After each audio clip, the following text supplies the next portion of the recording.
حضور کی سیرت مطہرہ کے اعتبار سے یہ 3 مرحلے جو ہیں آپ کو اچھی طرح سمجھ لینے چاہیے۔ پہلے 12 برس تک کیا کام ہو رہا تھا مکے میں؟ جہاد ہو رہا تھا۔ جاہدوا فی اللہ حق جہاد ہی، یہ تو مکی صورت ہے۔ سورہ حج جو ہے مکی ہے، سورہ عنکبوت ہم پڑھیں گے پھر آگے چل کر، مکی ہے۔ ومن جاہد فانما یجاہد لنفسہ، اور اسی میں پھر وہ لفظ آیا ہے وَإِن جَاهَدَاكَ لِتُشْرِكَ بِي مَا لَيْسَ لَكَ بِهِ عِلْمٌ فَلَا تُطِعْهُمَا، اور آخر میں آیا ہے وَالَّذِينَ جَاهَدُوا فِينَا لَنَهْدِيَنَّهُمْ سُبُلَنَا۔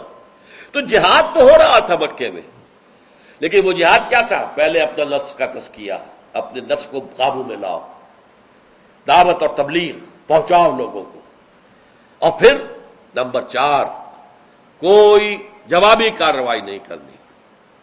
قتل کر دیتے کر دے، اصبروا یا اہل یاسر فإن موعدکم الجنہ، اے یاسر کے گھر والوں صبر کرو، اس لیے کہ تمہارا جو مقام ہے، تمہارا جہاں تمہارے استقبال کی تیاریاں ہو رہی ہیں وہ جنت ہے، جنت میں تمہارے استقبال کی تیاریاں ہو رہی ہیں۔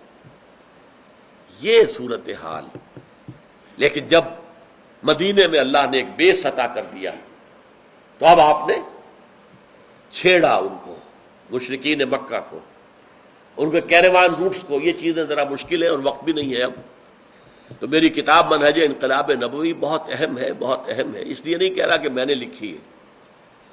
انقلابی عمل کے اعتبار سے سیرت کا تجزیہ جو ہے آپ کو کہیں اور نہیں ملے گا، میں اس کا دعویٰ کر رہا ہوں ڈنکے کی چوٹ۔ ایک ہے سیرت، جیسے آپ کہتے ہیں ہسٹری، فلاں سن میں یہ ہوا، فلاں سن میں یہ ہوا، فلاں کو شکست ہوئی، فلاں کو فتح ہوئی، فلاں کا یہ واقعہ ہو گیا، یہ بغاوت ہوئی، یہ ہسٹری ہے۔ سیرت میں بھی یہ واقعات آپ لیتے جا رہے ہیں، یہ ہسٹری، یہ سیرت ہے۔ ایک ہے فلسفی آف ہسٹری، یہ کیوں ہوا، فتح ہوئی تو کیوں ہوئی، شکست ہوئی تو کیوں ہوئی، کوئی اوپر گیا تو کیوں گیا، کوئی نیچے گیا تو کیوں گیا، یہ ہے فلسفی آف ہسٹری۔ تو سیرت اور ہے اور سیرت کا فلسفہ اور ہے، فلسفی آف دی سیرہ۔ تو میں دعوے دار ہوں اس بات کا کہ میری کتاب منہج انقلاب نبوی یہ فلسفہ سیرت کے اوپر کتاب ہے، واقعاتی اعتبار سے بھی ہے لیکن اس کا تجزیہ ہے فلسفیانہ انداز میں۔ تو پیسو ریزسٹنس، ایکٹیو ریزسٹنس، اور اس کے نتیجے میں پھر جنگیں شروع ہو گئیں، جنگ بدر ہوئی، جنگ احد ہوئی، غزوہ احزاب ہوا، وغیرہ وغیرہ وغیرہ۔ یہ پھر قتال فی سبیل اللہ، یہ نئی منزل ہے، نوٹ کر لیجئے۔ یہاں جہاد جیسے پیرامڈ ہوتا ہے مصر کا، احرام مصر نیچے سے کتنا چوڑا، اوپر جاتے جائیں گے تنگ ہوتا جا رہا ہے، اوپر جا کر وہ ٹاپ دکھا گئی۔ بیس بہت چوڑا ہے جہاد کا، دعوت و تبلیغ بھی اس میں شامل ہے، بالحکمت بھی، بالموعظۃ الحسنہ بھی، جدال باللتی ہی احسن بھی، اپنے نفس کے خلاف جہاد بھی شامل ہے، بلکہ وہ سب سے اہم ہے، اس لیے کہ سب سے بنیادی بات وہی ہے۔ اور پھر معاشرے کے خلاف جہاد ہے، نظریاتی تصادم ہے، یہ سب ہو رہا ہے۔ ہوتے ہوتے ہوتے ہوتے 15ویں سال جا کر وہ قتال کی شکل بن گئی، قاتلوا فی سبیل اللہ الذین یقاتلونکم، جنگ کرو اب اللہ کے راستے میں ان سے کہ جو تم سے جنگ کر رہے ہیں۔ یہ قتال نئی منزل ہے جہاد فی سبیل اللہ کی۔ تو نوٹ کر لیجئے، بلند ترین منزل قتال فی سبیل اللہ ہے، اور چونکہ یہ بلند ترین منزل ہے اسی لیے کہا گیا اسی سورہ صف میں ان اللہ یحب الذین یقاتلون فی سبیلہ صفا کانہم بنیان مرصوص، یقیناً اللہ تعالیٰ محبت کرتا ہے اپنے ان بندوں سے جو اس کی راہ میں جنگ کرتے ہیں ایسے صفے باندھ کر جیسے سیسا پلائی ہوئی دیوار ہے۔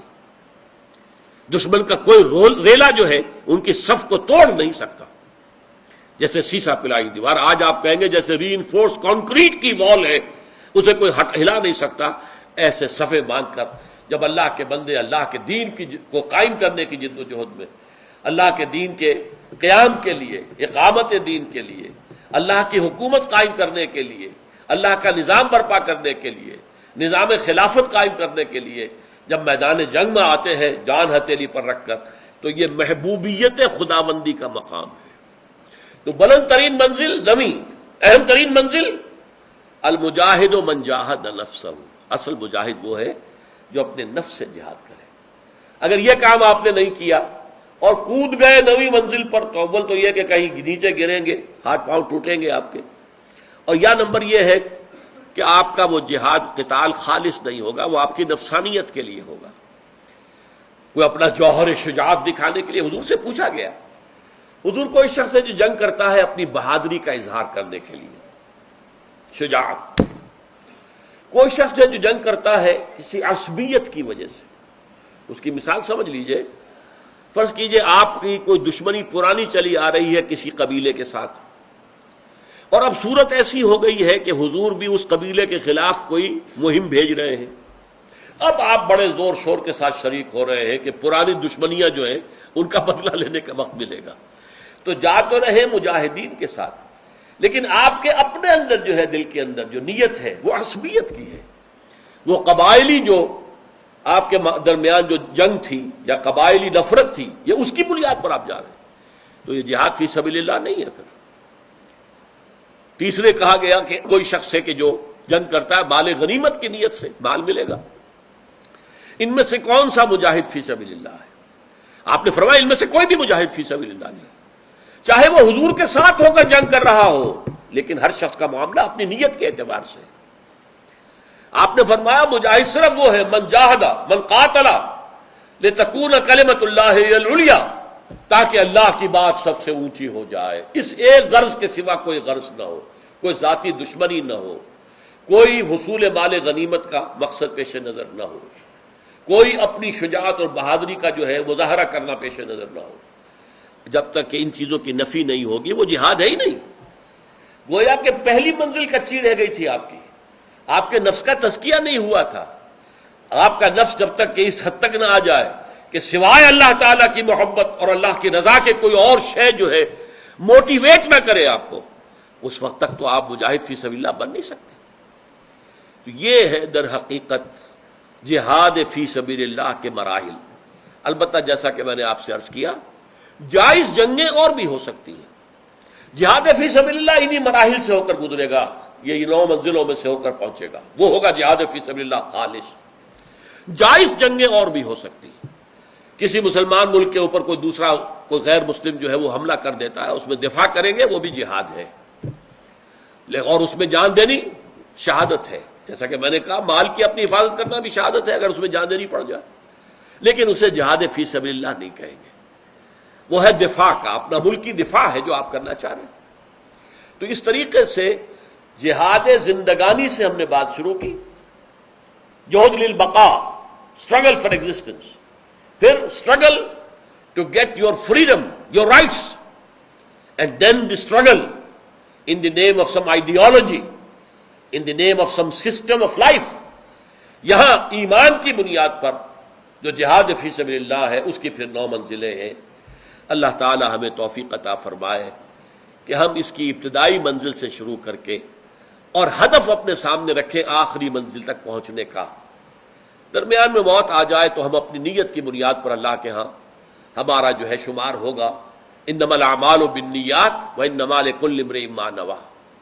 اگر کوئی شخص ابھی اس جہاد کے لیے پہلے قدم کے طور پر دین کا علم حاصل کر رہا ہے، صرف نیت یہ ہے کہ مجھے یہ جہاد کرنا ہے، یہاں تک جانا ہے، ظاہر بات ہے دین کے لیے میں کوئی کام کروں پہلے دین کو سیکھوں تو صحیح، لیکن اسی میں موت اس کی آ گئی، تو اس لیے فرمایا من جاءہ الموت، حضور کی حدیث ہے، جس شخص کو موت آ گئی وَهُوَ يَطْلُبُ الْعِلْمَ، اور وہ ابھی علم کے حصول میں مصروف تھا، لیکن مقصد کیا تھا؟ لِيُحْيِيَ بِهِ الْإِسْلَامَ، اس کے ذریعے سے اسلام کو زندہ کرے گا، اسلام کو ایک نظام زندگی کی حیثیت سے دنیا میں قائم کرے گا۔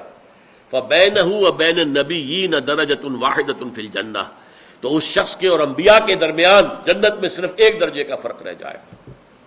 نیت وہ ہو، عزم وہ ہو، ہدف وہ ہو، شروع یہاں سے کیا جا رہا ہو، اور اسی میں کسی درمیانی مرحلے پر موت آ گئی تو آپ مجاہد فی سبیل اللہ اللہ کی نگاہ میں شمار ہوں گے۔ اور آپ کی جیسے کہ فرمایا گیا سورہ نساء میں، کوئی شخص مکے سے چل پڑا ہے مدینے ہجرت کی نیت سے، راستے میں موت آ گئی، فقد وقع اجرہ علی اللہ، اس کا اجر، اس کا ثواب اللہ کے ذمے قائم ہو گیا۔ وہ تو نکل پڑا تھا گھر سے اپنے گھر بار کو چھوڑ کر مدینے پہنچنے کے لیے ہجرت کی نیت کے ساتھ، راستے میں موت آ گئی کوئی پرواہ نہیں، وہ اللہ کے ہاں مہاجر ہی شمار ہوگا اور ہجرت کا پورا اجر و ثواب اسے مل جائے۔ تو اللہ تعالیٰ اس معنی میں ہمیں جہاد کی توفیق عطا فرمائے، اور بالکل شروع کی باتیں پھر ذہن میں تازہ کر لیں، جہاد نہیں تو ایمان نہیں، اور جہاد نہیں تو جہنم سے چھٹکارا پانے کی امید موحوب ہے۔ یہ جہاد فرض عین ہے، ہر حال میں زندگی کا، بندہ مومن کی زندگی کا ایک جزو لازم ہے۔